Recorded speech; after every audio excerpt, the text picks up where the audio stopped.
Hi guys, today I want to share this puff pastry meringue rolls.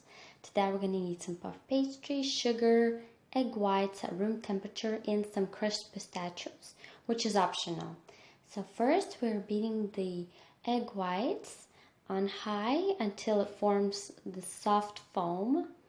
And once it's soft foam, we're slowly adding sugar while whisking. And once we've done that, we are, as you can see now, turned very stiff and we don't want to overdo it. So here's the puff pastry. It's thawed to room temperature as the instructions on the box.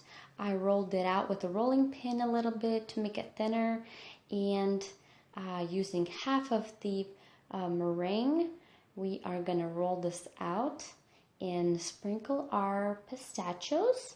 And then we're gonna roll this the longer way, and once we're gonna roll that, we are gonna separate, put it on our baking sheets lined with parchment paper.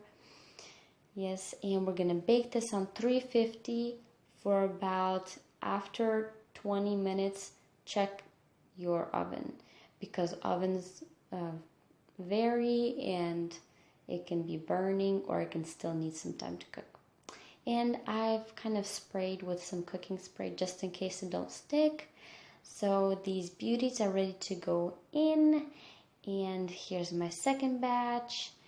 They are awesome. Now let's see how they have turned out. So cook them until they're lightly golden. Don't wait till it turns dark because it won't taste as good. So I'll check after 20 minutes. If it's good, take it out. But it can take up to 40 minutes. Please subscribe and like till